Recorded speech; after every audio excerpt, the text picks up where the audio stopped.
I can hardly believe I'm in this situation. I'm not sure where to begin. My fiancé and I have been together for 5 years. I'm in my early 40s, and she's in her early 30s. We're scheduled to get married this summer. Our love remains as strong as it was in the first few months of our relationship. We initially met at work, where we were colleagues in different departments. Our solid and respectful friendship eventually blossomed into something more. Throughout our time together, we've been genuinely happy. Our bed life is satisfying, we have no financial worries, and we share trust, respect, open communication, and common interests. We have a lot of fun together, and there's no mistrust or insecurity when we pursue our individual interests. One thing I must confess is that when we first met at work, she was engaged to someone else. While I never engaged in any unfaithful behavior, I'm not that kind of person. I have to admit there were moments when I felt she flirted with me inappropriately. Fast forward to this past September, with COVID more under control in our area. We hosted a small dinner party for 3 other couples on a Saturday night. My fiancé, who enjoys hosting such events, insisted on assigning seating at the table for everyone. She sat between one of her close female friends and the friend's husband, whom I'll call Bob. During the meal, as I moved between the kitchen and the dining area while everyone chatted happily and enjoyed some drinks, I caught what seemed like an odd sight when I glanced back at my fiancé and Bob. It appeared as if they were holding hands under the table. I looked away, rubbed my eyes, and when I looked back, they were not doing that anymore. But it was one of those moments when it's like discovering a break-in at your house. You return home and your eyes register the chaos, but your brain takes a moment or even minutes to process it all. In fact, part of your brain tries to convince you that this isn't what it looks like, or you did this, but you forgot you left the place like this. It was a similar feeling. Consequently, I started to become more watchful of her and felt less secure in our relationship. Fast forward to November, and I began to notice something. Some nights when we were both exhausted, we liked to unwind in front of the TV, each with our laptops or phones.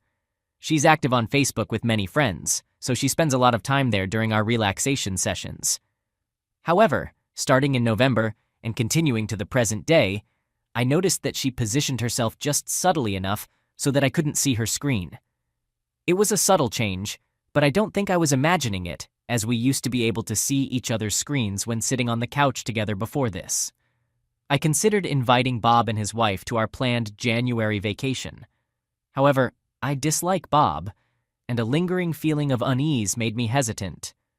But since I couldn't provide solid reasons for excluding them, my fiancé grew frustrated with me. In any case, due to circumstances like COVID, we ended up having to cancel the holiday. After reading many threads here, I realize I'm fortunate in some ways because we're not married, have no kids, and I lack concrete evidence of anything going on. However, my intuition is on high alert, though not at a critical level yet. I'm starting to feel ashamed of how much this emerging obsession is affecting my life. Here's where I need input. Should I consider taking steps to essentially spy on her? This could involve hiring a private investigator, using a voice-activated recorder in her car, or, which I see as a major violation of boundaries, attempting to access her various devices. I'll conclude this as I began it. I can't believe I'm in this situation. Update. Before I clarify further, it's essential to mention that I registered here about a month ago. I wrote my initial post sometime before that, as it felt good to get my thoughts out at the time. However, a significant change has occurred between then and now, particularly in our bed life. The frequency of our closeness has subtly decreased, which isn't inherently problematic, as relationships have their ups and downs. What stood out was an incident about a week ago that prompted me to return here and gather the courage to post. After we just had closeness, I suddenly realized that my fiancé had approached our bed life differently than usual, not just on that occasion, but perhaps the previous 2, 3 times as well. So, without much forethought, I commented, "Hey, there's something different about the way you've been close with me." What struck me as odd was A, she appeared startled, B, she denied it initially, but then C, the next day she said, "I think you're imagining it, and besides, it's okay to change things up in that department once in a while, don't you think?" What's frustrating is that if I hadn't noticed the possible hand-holding incident, I probably wouldn't have been bothered or suspicious by subsequent clues. answers, and questions. I'd prefer to gather evidence rather than confront the issue. Confrontation without solid proof isn't my style. It's not entirely that I don't trust her, but my gut is telling me to be very concerned. My intuition is rarely wrong. Editing. Where should I position the voice-activated recorder? Your point about the short-term cost of hiring a private investigator versus the potential expenses of a messy divorce makes sense. Additionally, I earn twice as much as she does. Unfortunately, I wouldn't have any luck contacting her previous fiancé because he unfairly placed more blame on me than her for their breakup. That's entirely inaccurate, but he wouldn't be a trustworthy or reliable source. Thankfully, we're renters for now, but we plan to purchase our own property by Christmas of this year. Real estate in our city is outrageously expensive, so we've been taking it slow. While we currently live together, it's a situation that could be easily terminated, and we no longer work at the same place. Yes, sadly, she's had her phone glued to her for months now. I honestly can't recall the last time I saw it lying around. This detail troubles me deeply, as does my blindness to what it might signify. Editing, Part 2. I should mention that I've started the investigative process in several ways. Additionally, I have a business trip out of town scheduled for the weekend after Easter, providing a natural opportunity to observe her actions in my absence. Quick update. I've hired a private investigator and they begin their work tomorrow. I've realized that I can't wait for 2.5 weeks to ease my conscience. So, last night, I had a heart-to-heart with my oldest and closest friend. He's now aware of what I'm going through, and I'm flying out to his city tomorrow evening for an extended weekend there. I've informed my fiancée about the trip, and her emotional response seemed oddly mixed. Regardless, if something is amiss, it may become apparent during this opportunity. At this point, I've decided against using a voice-activated recorder. With the wedding set for September, we haven't invested a significant amount of money in it yet, and what we have spent can likely be recovered. For example, refundable deposits. In other words, this won't turn into a messy legal or financial situation. If she's cheating, I'll quietly exit the relationship without causing a scene. The potential trauma of discovering her infidelity is already overwhelming, and I don't need to hear her exchanging sweet nothings with another man. Furthermore, as some of you have gently suggested, this situation has altered my perception of her, and it has shed light on potentially larger issues in the relationship, even without infidelity. I just met with the private investigator. She's indeed cheating on me with the individual I mentioned. I'm in shock and utterly devastated. On Friday night, he stayed overnight at our place with her and didn't leave until the next morning. On Saturday night, for some reason, they stayed in a hotel until the following morning.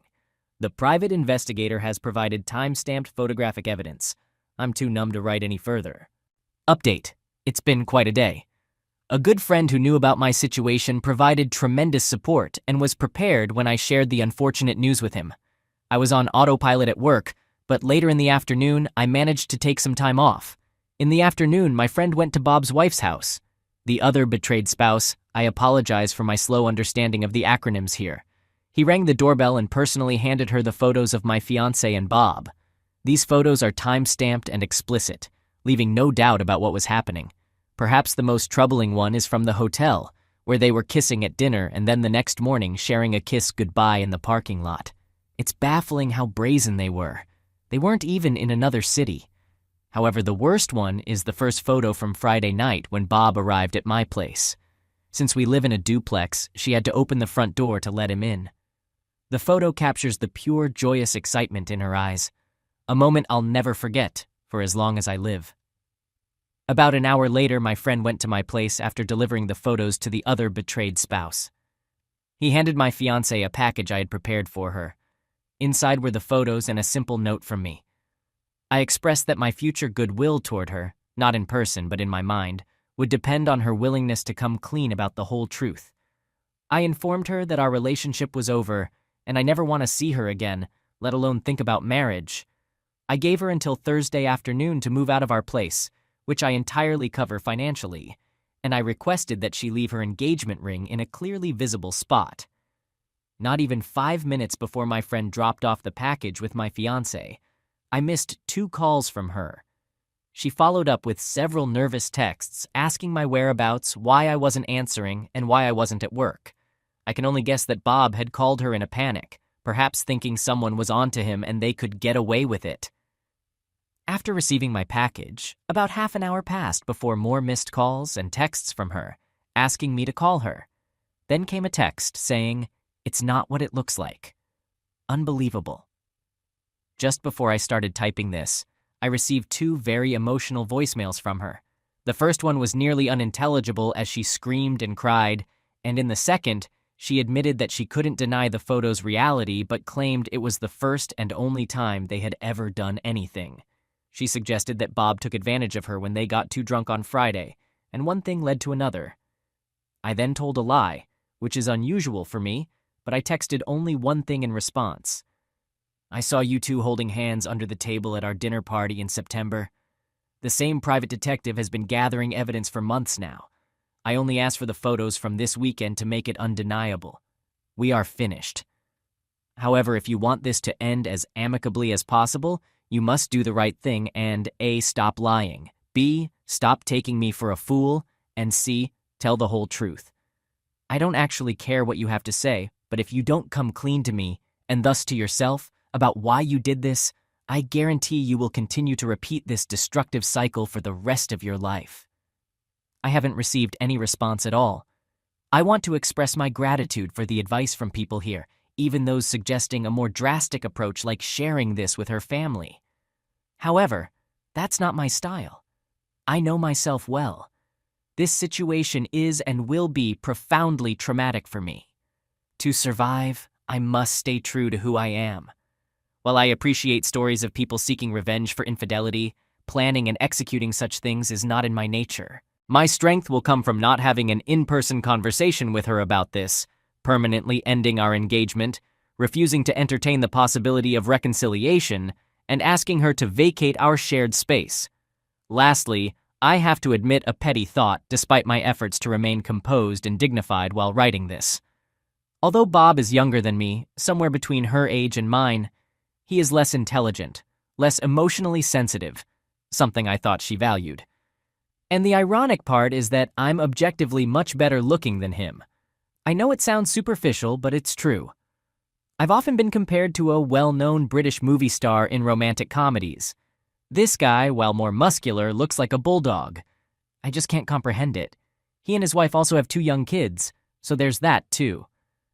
I apologize for not fully addressing various questions some of you have asked this past week, but I feel like I've been navigating from one nightmare to the next. At least now I have the peace of mind that I'm not losing my sanity. I have a therapy session booked for next Tuesday, the earliest available, and I'm staying with my friend. Fortunately, he's single, so I'm not inconveniencing a family. I'm also sorry for the scattered nature of this message, but it reflects the state of my mind. Update. As expected, the past day and a half has been incredibly tough. On Monday night, my now ex-girlfriend figured out where I was staying, came over, and insisted that my friend let her in. He didn't allow her in, and in fact, he had to physically stop her from entering. This led to a barrage of texts and tearful voicemails, where she expressed a desire for a second chance and claimed that the past weekend was the only time they had a physical affair. She admitted that it had been an emotional affair since last July, 2020. I chose not to respond to any of her messages, so after a day of attempting to shower me with affection, from Monday afternoon to Tuesday afternoon, her texts turned nastier last night. She asserted that my attempts to break up her relationship with Bob and the other betrayed spouse were ineffective and would fail because the other betrayed spouse understands the value of forgiveness. I find it rather astonishing that she, A, believes she has insight into the other betrayed spouse's mindset, and B, that the other betrayed spouse has already granted such swift forgiveness. Finally, I broke my silence and asked her a simple question. Why? After some hesitation, she essentially conveyed that, because I'm a perfectionist, she stopped feeling like she could freely express herself with me early in our relationship, around the 2-year mark. She claimed that Bob makes her feel secure and protected, and that they can discuss anything. When I pressed her for details on how I hindered open communication, she could only recall minor arguments from the early stages of our relationship, which A, I believed we had resolved, and B, weren't solely related to my perfectionism. Despite everything, she wants us to try again and insists that she's willing to do whatever it takes. She has asked me not to confide in anyone, such as my family or friends, about this because she believes we can fix it. I, however, don't believe her at all. At this point, I feel completely drained of emotions and utterly exhausted. I haven't had a proper night's sleep since Sunday, so I might consider taking some sleeping pills tonight. On a final note, apologies for the disorganization, my self-esteem has taken a severe blow. My emotional and spiritual image of my ex-girlfriend has been shattered, making any future with her impossible. Trust has been irreparably damaged. While I do have some sense of relief that I've avoided a life with someone of such low integrity, I can't help but dwell on physical aspects. I'm plagued by humiliating questions. Did I not satisfy her enough during our intimate moments? Was my physical appearance not to her liking? Did she desire a different body type? Although I have no knowledge of their actions, the mere thought is incredibly distressing. Update. The past week has been absolutely unbelievable. It's as if it flew by in the blink of an eye, yet it felt like an eternity. Wednesday night was a mess. My fiancée called me and adamantly declared that she would not move out under any circumstances. I responded by telling her that she had to, or else I would share the incriminating photos with her family. Harsh words were exchanged between us, and I had a sleepless night. Thursday morning, I received the sweetest texts from her, full of apologies for the previous night's altercation. She promised to pack her belongings and spend the weekend at a friend's place, pleading with me not to disclose anything to anyone. She believed we could mend things and make them right. I questioned why I shouldn't reveal the real reason our wedding was off, and she insisted it would ruin any chance of reconciliation. I returned to my place on Thursday night, and it was incredibly difficult to be there. I mentioned before how it felt like a break-in, but with a twisted twist, where you know your house has been invaded, yet your eyes fail to provide concrete evidence. Most of her belongings were gone, but she had left behind the engagement ring. Something compelled me to reach out to my fiancé's ex-boyfriend, the one she cheated on with me. I found him easily on Facebook and sent him a message letting him know I had something important to discuss and asking him to call me. To my surprise, he called within 45 minutes. Our conversation was brief but impactful. I learned a crucial piece of information. Their engagement had ended because of her repeated infidelity. He had an event to attend that night, but invited me to have dinner with him the following evening. As I drove the 3+ hours to his town the next day, I finally had the chance to reflect on the incredible 100 hours or so in my life. The revelation that my wayward fiancé had cheated on the previous man filled me with a whirlwind of emotions: anger, relief, sadness, confusion, embarrassment, and many more. About an hour away from his place, I mustered the courage to pull over at a picturesque rest stop. I dialed the number of the other betrayed spouse, not expecting her to answer. To my surprise, she did. There were lengthy, tearful silences on her end. She revealed that her husband had cheated on her before their wedding, and when she was 6 months pregnant with their second child. They had worked through their issues, and as far as she knew, everything was better. Disturbingly, despite her husband's multiple infidelities, she framed my wayward fiancé as the aggressor and her husband as the victim of a predatory woman. What shocked me even more was her statement that many people knew about my fiancé's infidelity with her ex-fiancé, but had kept it from me to spare my feelings.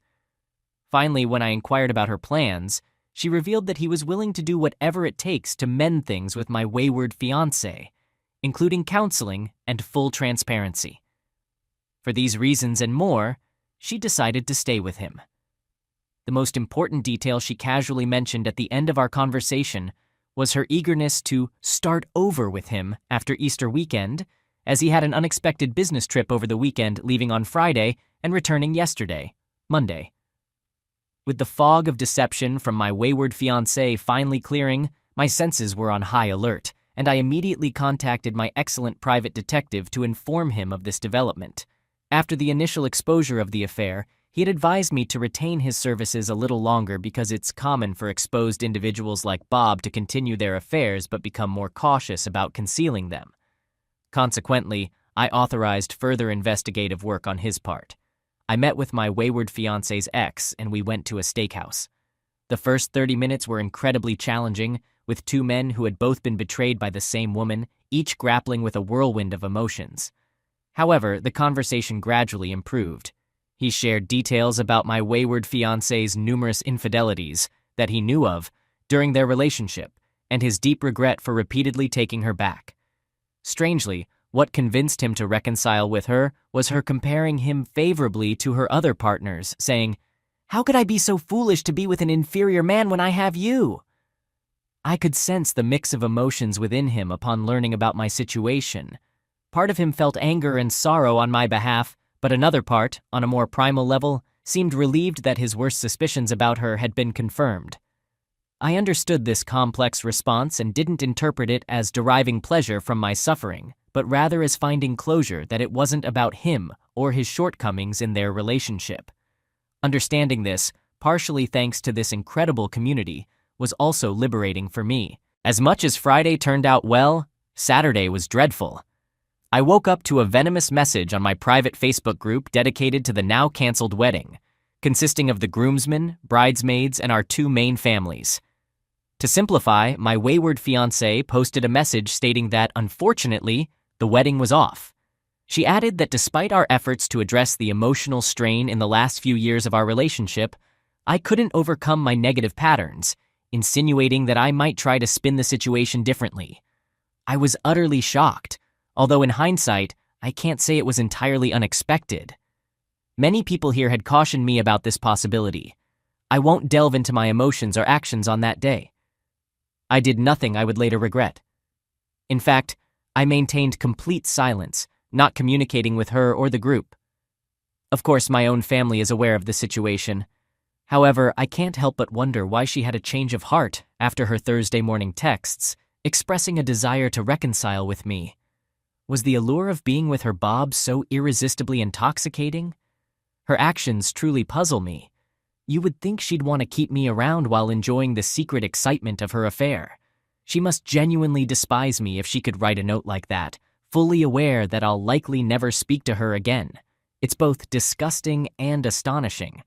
To make matters better, if that's even the right word, I later found out that my wayward fiancé and the posam had checked into a luxurious spa about 90 minutes outside of town that Friday night. More photos, more evidence. They dined at a lovely restaurant in the spa resort, making it rather easy to capture numerous pictures of a couple deeply in love, seated beside each other at this romantic getaway. I'm running out of energy for this update, so I'll try to wrap it up as succinctly as possible. By yesterday afternoon, armed with photographic proof from 2 affair-filled weekends, I selected the 6 most compelling photos and shared them with our Facebook wedding group. I apologized for the delay in responding to my wayward fiancé's deceitful Saturday message, explaining that I had been visiting her ex-fiancé and was disappointed, though not surprised, to discover that she had engaged in similar behavior before. I asked the group to genuinely reflect on whether any part of me had ever appeared even remotely offensive emotionally. I also inquired whether my wayward fiancé had ever mentioned to any of them, before the affair was exposed, that I was emotionally offensive. I felt that honest answers to these questions, in addition to the damning photos, would reveal the truth. I've received several supportive messages from most members of the group, with the ones from the bridesmaids providing an extra boost of encouragement. Her father has invited me for coffee this week. He holds me in high regard. However, I'm not entirely sure I want to meet him, despite our close relationship.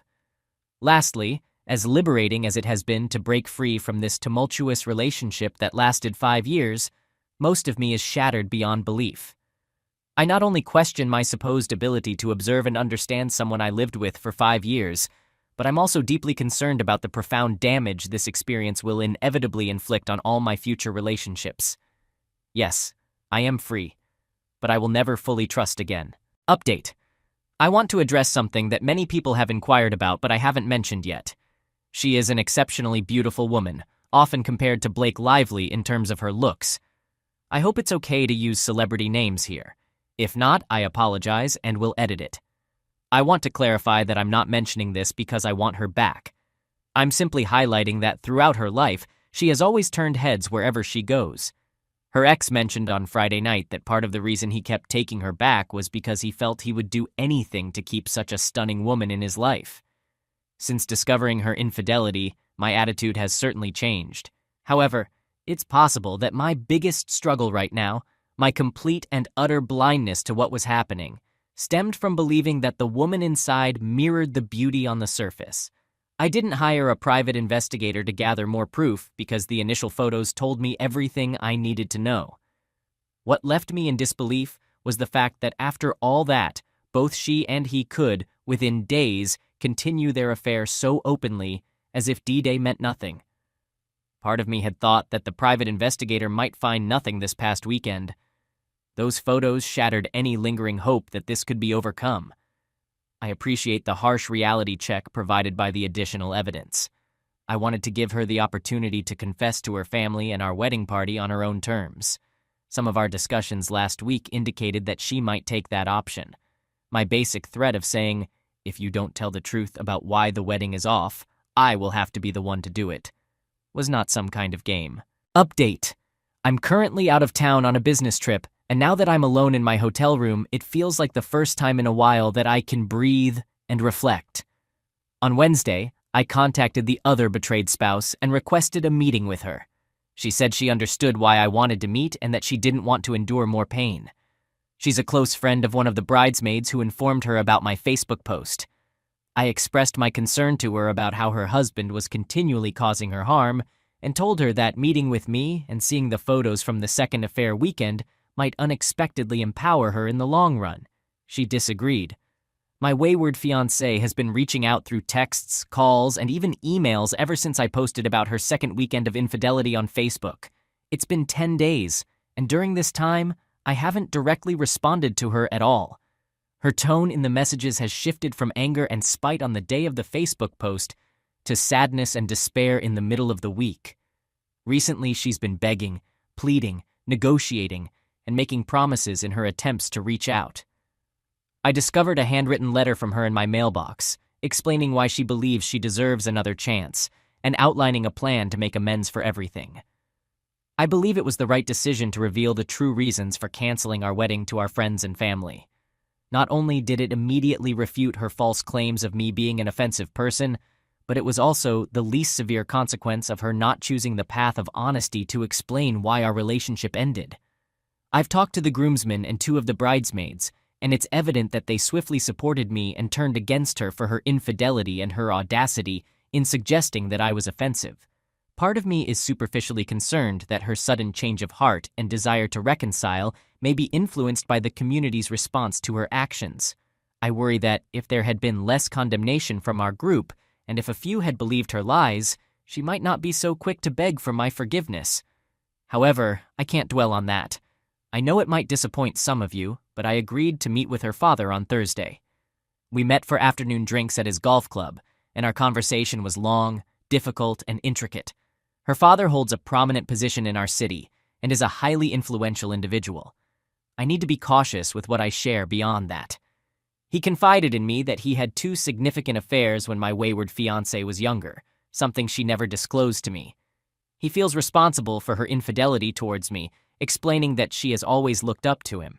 He admitted that he didn't do a good job of explaining to his daughter, when both affairs were exposed, why his actions were so wrong and how they might have harmed her mother, the children, and the extended family. He told me that my wayward fiancé has never loved another man as deeply as she has loved me, and this is the first time someone has held her accountable for her poor behavior. He suggested that I possess significant power in this situation and have an opportunity akin to a god to grant his daughter forgiveness and redemption. He believed that my ability to forgive her and rebuild our relationship would not only demonstrate greatness, but also ensure her unwavering loyalty to me for life. I must admit that there was a certain allure in the ideas surrounding those words. However, he made a mistake when he mentioned that due to his influence and reputation, he could open doors for me through certain means. I could see how his name could indeed enable such actions. Yet when he proposed this to me, I lost my composure. In a split second, I realized that there was little difference between his belief that his name and power could absolve any wrongdoing, and my wayward fiancé's belief that her physical beauty could excuse her numerous infidelities. Thanks to the insights I've gained from this thread, I found the words to respond. I don't think you understand. It will take years for your daughter to re-enter my life in any capacity. I explained, for me to consider being with her again, I would need to see genuine understanding, empathy, self-awareness, and sincere remorse. I also noted, her journey towards that will be long, as she has engaged in this behavior for years and her damage runs deep. To his credit, he respected my stance and asked for more time. On Friday morning, a few hours before I was scheduled to go to the airport, the other betrayed spouse called and with a trembling voice requested to meet for coffee. I agreed to meet. Out of respect and dignity, I won't divulge the details of the painful 40 minutes we spent together. However, witnessing the second set of photos was a harrowing experience for her, and it was difficult for her to process. By the end of our conversation, though, she seemed to be making some progress in coming to terms with the reality of her husband's actions, with one of her own friends no less. I believe she has started her own slow and challenging journey towards healing. I briefly considered directing her to this thread, but I ultimately decided to keep this private, not wanting to complicate an already complex and sensitive situation further. Finally, yesterday, just before dinner, I received a lengthy email from my wayward fiance's mother. She showed empathy for how I might be feeling, but went on to share that her daughter had confessed all the details of her affair to her. She mentioned that her daughter was utterly broken, and she requested that I, to some extent, take time to consider giving her another chance. It felt as though my pain and emotions in all of this were relegated to a mere afterthought. Update: I got back home yesterday evening, and true to her word, my wayward fiancé had left a handwritten letter in my mailbox. Initially, I resisted the temptation to open it and even went to bed undecided about whether I should read it at all. However, sleep eluded me, and I eventually gave in, opening the letter. My intention was to sleep on it, gather my thoughts, and then share a summary of the letter here. So here I am today. She began with a straightforward apology, expressing her deep regret for the pain she has caused me. Next, she mentioned that she and her Bob have decided to end their relationship for good. She then delved into explicit and almost clinical detail about how I had been her best lover, offering comparisons to Bob and her previous partners. While I no longer care about this aspect, I'll give her credit for the level of detail she provided, which was both unusual and somewhat touching. She proceeded to lay out a timeline of how things unfolded. A few weeks before the September dinner party, where I suspected they were holding hands under the table, Bob called her to discuss his marital issues with his wife, who happened to be my wayward fiancé's friend. Apparently, he sought her insights. They met for coffee one workday morning, roughly 8 days before the dinner party, which led to a week of texting between them. On the morning of our dinner party, while pretending to be on an extended shopping trip, they met in a park. There, he confessed his deep infatuation for her. She admitted to feeling ashamed for falling for his words, but his primary argument was that if she felt even a fraction of what he did for her, she should scratch that itch before committing to marriage. She claimed she firmly declined his proposition, but during the dinner party that same evening, he played footsies with her under the table. She regarded it as unlucky that I happened to glance back just as he made physical contact with her. She mentioned he initiated this as well. Their first kiss happened in late October, incredibly while she was visiting an affair partner and the other betrayed spouse's home for drinks and dinner during a weekend when I was away. Another betrayed spouse had gone to put their children to bed after dinner, and during this time, he passionately kissed my wayward fiancé while his wife was out of the room. She acknowledged it was wrong, but found it thrilling. Throughout November, he apparently pressured her heavily to get me to agree to have him and the other betrayed spouse join us on our January vacation. A significant portion of their text messages in November and December revolved around various scenarios he devised for them to engage in an illicit affair right under our noses.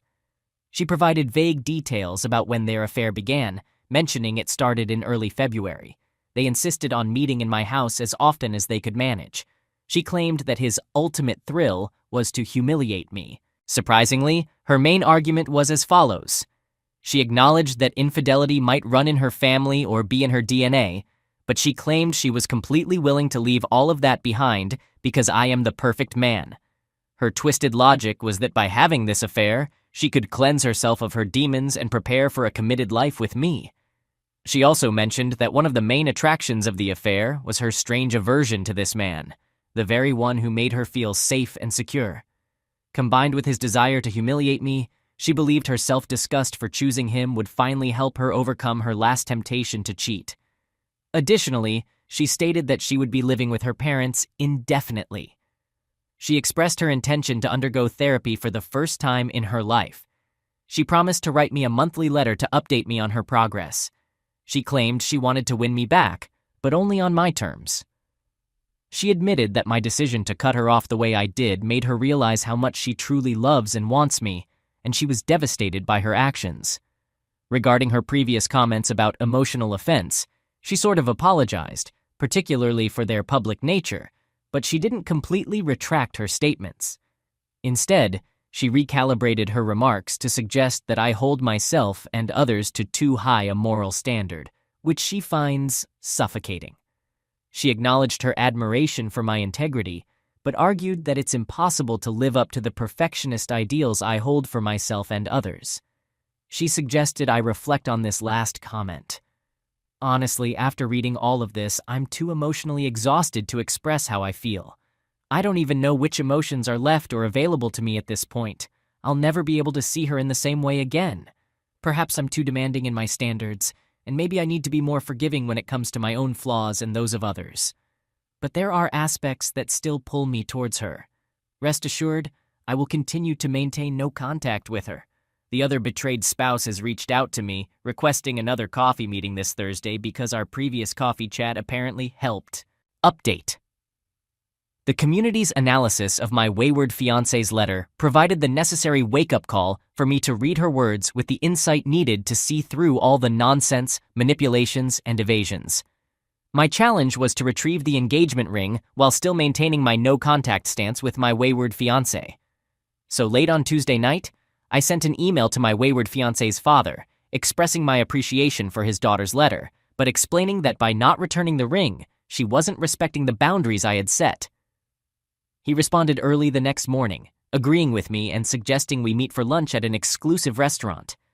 What a family indeed. During the first half of our lunch, we talked about everything but the underlying issue at hand. It was like skirting around a 700-foot iceberg beneath the surface of the conversation. Eventually, though, he produced the ring and returned it to me, but not without some theatrics.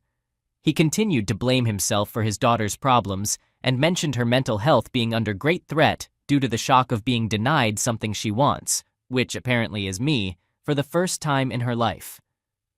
However, things took a sour turn between us when, near the end of the meal, I leaned back in my chair, observed him carefully for about 10-15 seconds, making him quite uncomfortable, and then said, let me tell you something. By the time I was 13, and it's possible I was even younger, my mother instilled in me a powerful mantra: take responsibility for your actions. When I was younger, I was skilled at finding ways to shift blame for my wrongdoings onto others or other excuses. My mother taught me, before I was even in high school, that it is liberating to own up to our mistakes. It's empowering. He appeared torn between anger and embarrassment, and a lengthy silence hung between us. I gently slid a photocopy of his daughter's letter across the table, saying, "I'm sure you haven't read this." It was evident that there was no way he had read the letter in its entirety. He crumpled it up and pushed it back across the table to me. Then, in a sinister tone, he said, "If you can't accept your fiancé's truths at face value, then you two have no hope of reconciling this unfortunate temporary situation." When I looked at him, utterly stunned, and said nothing, he continued, "It would please me to see you two back together. I don't appreciate the way you spoke to me this afternoon, and frankly, I thought you had considerably more class than this, but I'll attribute it to the grief you're experiencing. You need to do the right thing here." So I asked, "And what is that?" He just stared at me for about 5 seconds, said nothing, walked over to pay the bill at the front, and then left. So that man could have been my future father-in-law. But in reality, I had a great coffee meeting with the other betrayed spouse a few hours ago. It was tough because I shared the contents of my wayward fiancé's letter with her, although I chose not to show it to her for various reasons I'm content with. She then proceeded to tell me her husband Bob's version of events, which was quite astonishing. It was essentially my wayward fiancé's letter, but with the blame shifted onto her. He portrayed himself as the victim, while she was the aggressive offender. Oh, and he mentioned that my wayward fiancé justified it all by claiming I'm emotionally offensive. Beyond the shock of that, it became clear from her timeline that the affair had likely started as early as June 2020. Bob had certainly confessed to certain events from around that time, with my wayward fiancé acting as the agent of influence and temptation in each case. After we shared our respective tales from the crypt, something incredible happened. We both began laughing nervously at first, then moved to immature giggling, and finally, we were in fits of laughter. It was a beautiful and cathartic moment. Honestly, it was the most liberating and light-hearted feeling I've experienced in months. She later got a bit teary-eyed, expressing that she didn't know what she was going to do. However, she recognized that he is just as troubled as my wayward fiancé, and she needs to find a way to extricate herself from him somehow. So that's where things stand. Despite the uplifting and empowering experiences of the past 48 hours or so, as I sit here writing this post, I suddenly find myself overwhelmed by sadness, loneliness, and a sense that I may never fully recover from this and may never be able to trust again. One thing is certain, I won't be taking my wayward fiancé back. I'm in the process of drafting a final letter to her, politely asking her to leave my life forever. What a mess. And as I've asked before and will continue to ask, what was all this for? Edit. The following letter was sent yesterday afternoon. I know some of you may disapprove, especially those who have questioned why send a letter at all, but I felt it was important to share what I wrote with this community, despite the expected negative reactions. It feels good to have written and sent it. Obviously, her name is not Blake, but... Blake, this letter is in 3 parts. This is the last time I'll be communicating with you. I request that you refrain from contacting me in any way from now on. I also kindly ask that neither your family nor any friends reach out to me on your behalf in the future. If you or your family disregard this boundary, I may have to resort to legal action to protect myself. Our relationship has been irreparably damaged due to your choices and actions. Regarding your letter, I'm pleased to hear that you're seeking therapy. I hope it proves beneficial and that during that process, you can achieve a level of self-honesty you've never had before. The environment around you has supported and continues to support your behavior. So even if you manage to address the significant voids within yourself, you'll need to break free from your family's influence. I appreciate you returning the ring. I'd like to reminisce about a moment, possibly the last time when we were genuinely happy together. During the peak of the COVID pandemic, we escaped to your parents' cabin by the ocean for a memorable long weekend. One Friday afternoon, we were exploring some high rocks, and you ventured dangerously close to the edge, risking falling into the sea. I pulled you back and cautioned you about the danger. Later that evening, by the fire, when we discussed that moment, you said, "Risk is good. It makes us feel incredibly alive. And besides, I know you will always be there to pull me back." Now I understand that everything about you and your intentions to ruin our relationship were encapsulated in that one moment. While I'm slightly disappointed in myself for not realizing it sooner, I'm now thankful that I see you for who you truly are. I only hope you can gather the courage to change, but I won't be a part of that process. Update. This morning, I had breakfast with the maid of honor for the wedding that will never happen. She was with my former fiancé on Saturday when she received my final email. Apparently, my ex-fiancé was extremely devastated and spent the entire night inconsolable in her room. It's hard not to find this amusing, as it sounds like the reaction of a 13-year-old who can't have a sleepover with their best friend on a Saturday night. More worryingly, the maid of honor also informed me that when her father read the note, he became furious and simply said, "He will pay." Frankly, I'm very concerned about the possibility that he might seek revenge against me. I acknowledge that many of you here have warned about this as well. So, what can I do to protect myself from this potential threat? Additionally, as a quick note, while the maid of honor is a true friend to my former fiancé, she's also been supportive of me throughout this ordeal. Towards the end of our breakfast this morning, I expressed my gratitude for keeping me updated and asked her why she wanted to help. She shared something I wasn't aware of. She broke up with her long-term partner about a year ago because he repeatedly cheated on her. What's particularly interesting is that the maid of honor believes that my ex-fiancé was initially drawn to her as a friend for the same reason she was attracted to me as a boyfriend. We both embody stability, reliability, and integrity, qualities that my ex-fiancé seems to lack herself. The maid of honor wasn't surprised that my ex-fiancé cheated on me, as she believes she has a history of doing so, although she thought I might be an exception. She continues to be a friend to my ex-fiancé, but also empathizes with me and believes I've done the right thing. Now, onto some concerns about another betrayed spouse. Until Thursday, we had been exchanging light texts every day, offering support and encouragement. However, I haven't heard from her since we met, which is understandable considering we're both dealing with our grief. In addition to not hearing from her, the maid of honor mentioned that the other betrayed spouse has been sending numerous angry and hurtful messages to my ex-fiancé via text, phone calls, and emails over the past few days.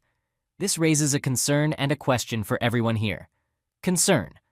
I worry that the other betrayed spouse's anger towards my ex-fiancé might be influenced by Bob's negative influence, and she might be inclined to place blame solely on Bob rather than the wayward spouse.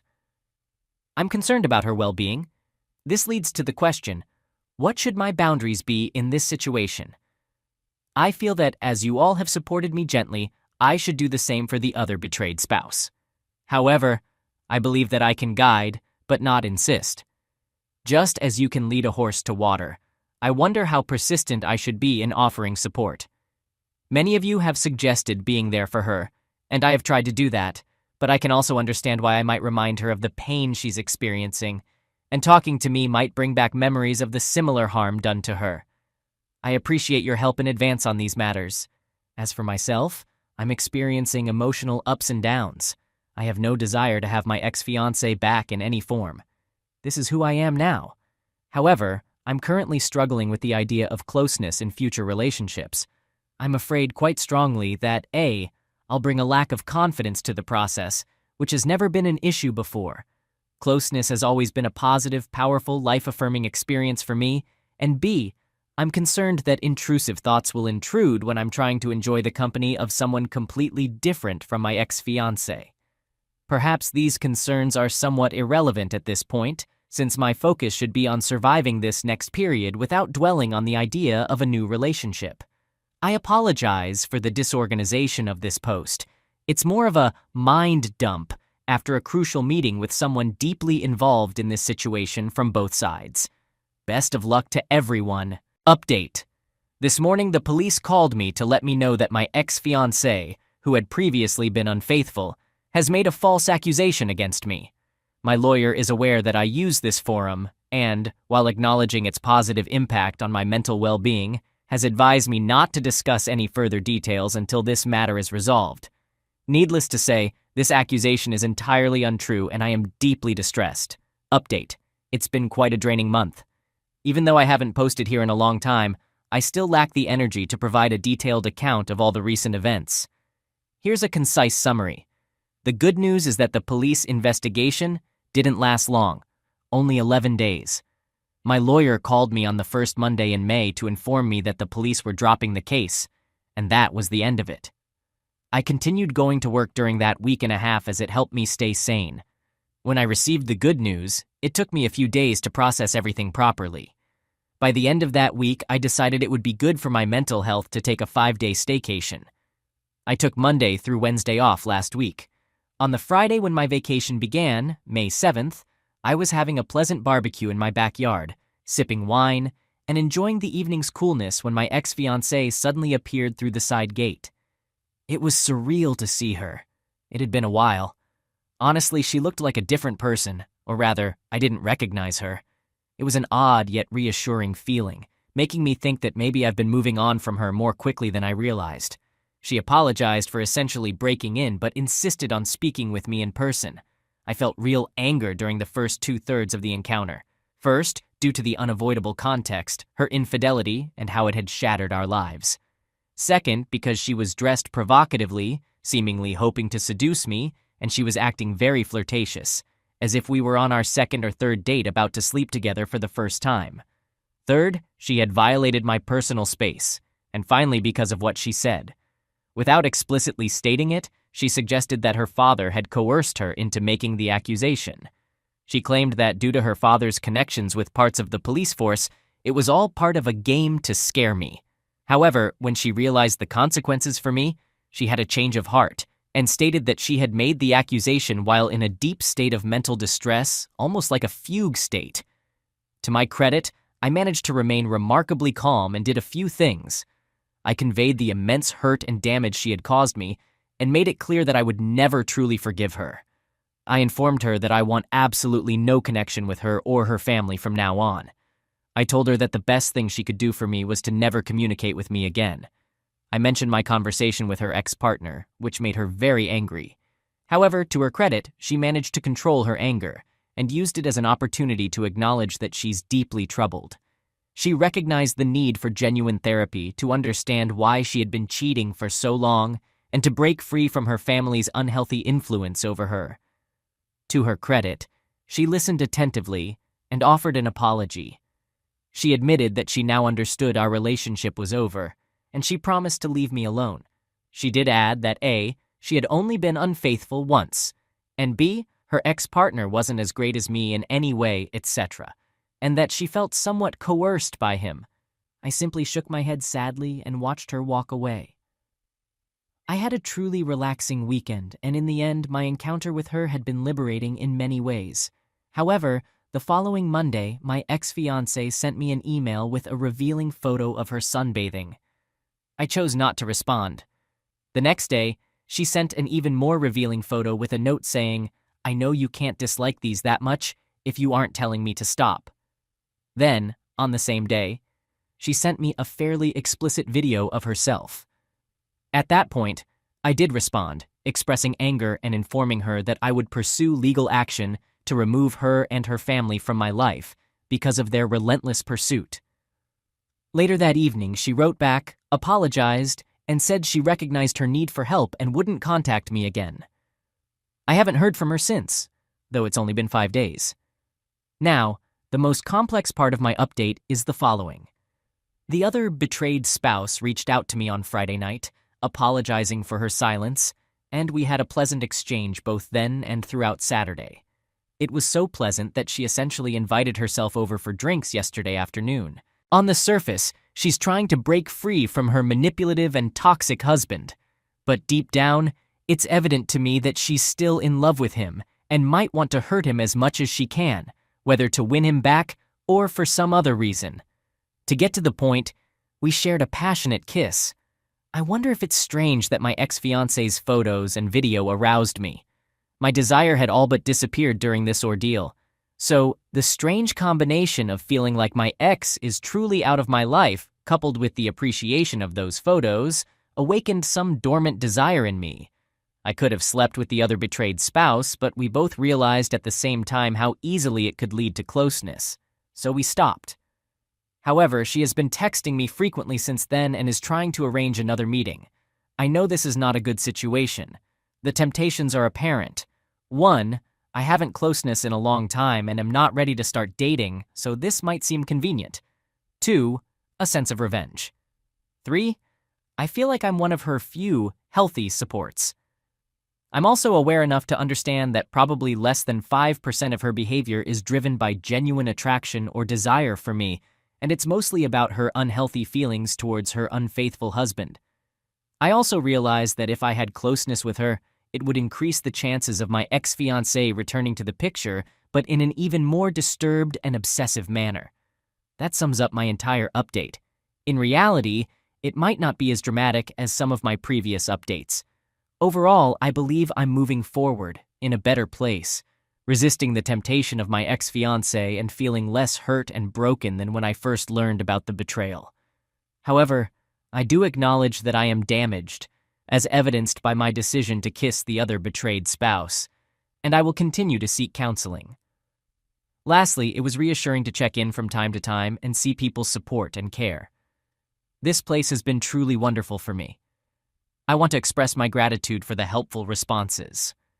One of the main reasons I've stayed here and relied on it as my primary source of non-legal advice is that I receive genuinely helpful, sober, and honest guidance in a safe environment. It's like a much-needed reality check for those trying to navigate the aftermath of betrayal. Looking at my actions since my ex-fiancé unexpectedly showed up at my place, it's clear that her visit sent me into a bit of a tailspin. However, I now feel like I've broken free from the effects of the past week or so. I had a productive conversation with my lawyer early this morning. He wasn't pleased with me for even responding to my ex-wayward spouse, but he's relieved that I haven't taken any action with those photos and videos, like forwarding or downloading them. One important point to note, some posters have suggested that I delete all of those emails from her, but my lawyer strongly disagrees. He believes that they constitute clear evidence of ongoing stalking by my ex-fiancée and her family. Indeed, I'm pleased to report that he is taking careful steps to initiate legal action against my ex-fiancée and her family. This legal action is related to their false accusation against me and a well-documented pattern of stalking and intimidation. I've also blocked her on all available platforms. My brother, a truly wonderful person, is arriving on Thursday and will be staying with me for 10 days. It'll be a great opportunity to spend quality time together, especially since he has a busy life as a husband and father. He'll also serve as a sort of moral compass to help me avoid falling into any of the traps that ensnared me last week. On a related note, I just had a productive phone call with the other betrayed spouse. Without any prompting from me, she acknowledged that our brief kiss was inappropriate and driven by a desire for revenge more than anything else. She fully understands why we can't see each other in the near to medium-term future, so that shouldn't be an issue. However, she does want me to be a kind of informal counselor for her over the phone. I gently but firmly explained that I can't take on that role. While she was upset because her previous therapy experiences didn't go well and she views me as a safe person, I emphasized that A, it's unhealthy for me to be her quasi-therapist, B, I need to distance myself from all individuals involved in this tragedy, and C, she should have someone safe ask the more challenging questions to empower herself and, hopefully, break free from her offensive husband. I believe she will respect my request for no contact between us for the next several months because she recognizes the precarious legal situation I was in and doesn't want to jeopardize my safety. Additionally, I have a fortunate piece of information to share. My observant neighbor informed me last week that they saw my ex-fiancé sneaking in the side gate on that Friday night. He is willing to provide a statement about this, and my lawyer believes it's a valuable card to keep in our back pocket, potentially constituting trespass if needed. It feels empowering to take proactive steps against my ex-fiancée and her family. I've felt like a victim throughout this ordeal, and my ultimate goal is not necessarily justice or compensation, but simply to have the father and daughter leave me in peace. Lastly, reflecting on the past 7 days or so, I realize the profound damage I've suffered from all of this. I've been so occupied with taking action and being productive since discovering the infidelities, most of it positive and useful, that I may not have properly begun the grieving process. While part of me yearns for the companionship of a good woman, I understand that it would be unfair and selfish to burden her with my emotional baggage while this damage is still fresh. I do feel quite lonely, though, and I hope my brother's visit will help alleviate some of that loneliness.